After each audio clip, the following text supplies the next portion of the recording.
Away. So since she is right here, we're just going to start with Miss Beanpole. So this is Bean. She's a North American Porcupine. Hi, honeys. Hi.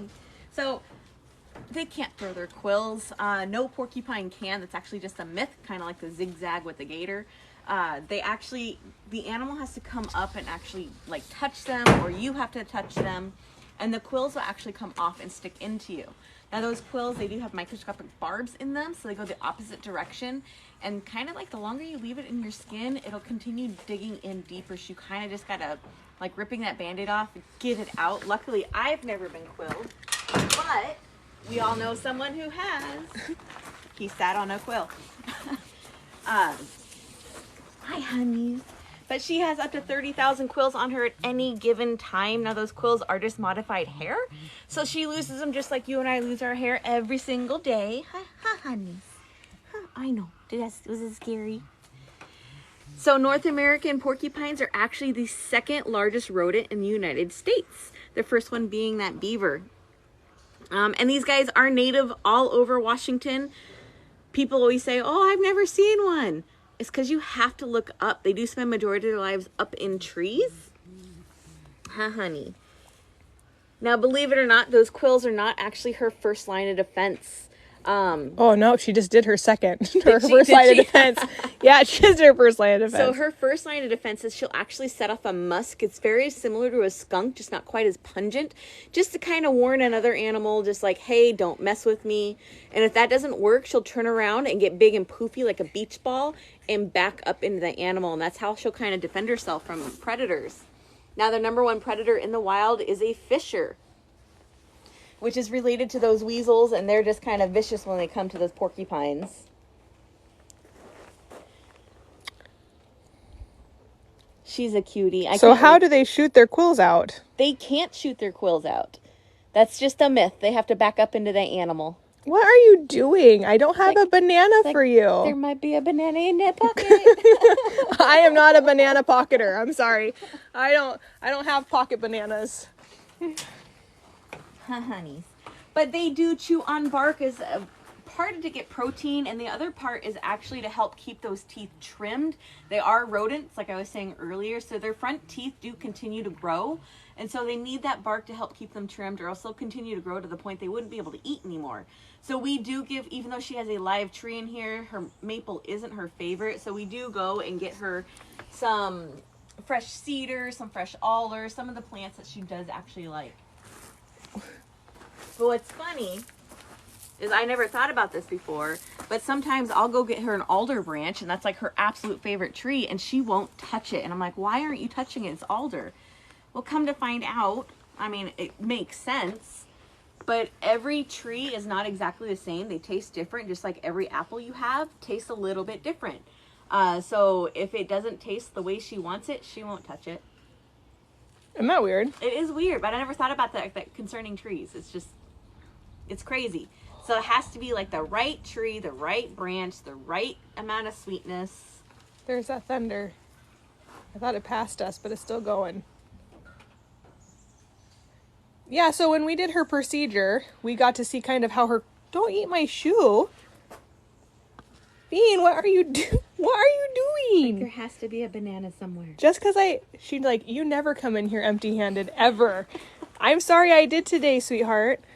We actually got to see their quills come out firsthand. We are fundraising for Holly today, but we have a lot of construction to do, so it's gonna be a short one. But how did the quills come out? I think that's the biggest confusion that people are having right now. So the quills come out is basically when they touch something, those barbs help them pull. They just kind of fall out. They're not steady quills. They don't stay in them forever like teeth do. They're very loosey-goosey. I love that. Thank God there's no lightning since we're in a metal enclosure. Right? That is the issue out here. It's like, oh, metal. As I'm carrying a food bucket down from Max and Coco's going... Yep. But her quills, they do, as soon as they touch something, they'll fall out. So when we were doing her procedure, we used piddle pads to lay out. And when we finally put her, she was done, she went back into her enclosure. The piddle pad was just full of quills that were stuck because it had touched her. So Basically, you have to physically touch those quills, and they'll just come right out into your hand. Once they've stuck. Mm-hmm. What about, and then she just grows them back. Yep. They're just modified hair, so when they're first growing back, they're kind of soft, and when they get to where they're supposed to be, they're not like hard needles like you would expect them to be. They're still kind of flimsy, but trust me, it'll hurt. What kind of foods does she love to eat? Her absolute favorite is a banana, but we do have to limit that because of the amount of sugar in there. But in the wild, they would eat bark, leaves, berries, things like that. So we try to keep as natural as possible. She should be eating a lot of greens. She doesn't. She has decided that she wants to be bougie and won't. So after her procedure, we actually had to start blending her food, and then we found out that she absolutely loves it. It's like making a smoothie. So we put her greens in her blended with all those berries and part of a banana, and then she'll eat her greens that way. Hi, Bean. She's kind of like a kid. She just wants the sweet stuff and doesn't want the good stuff. Now she's angry at us because we don't have a banana. Where are their quills located? All throughout this entire area. So if you see this part right here, she's going to poof up when I touch it. This is just her hair. And underneath, if you can, those are her quills right there. All those white pieces in that dark hair. And they're all throughout her entire body except for her paws and her belly. And her face. And her, well, yeah, her face. She is so cute. She is a cutie pie. I love Beanpole. I love her me. Right. Me. Her little backup sound. Now here, I'll show you. There's those quills. She's like, hey, wait a minute. It's you. What do you do that for? Me. I love. Oh, dare you shake.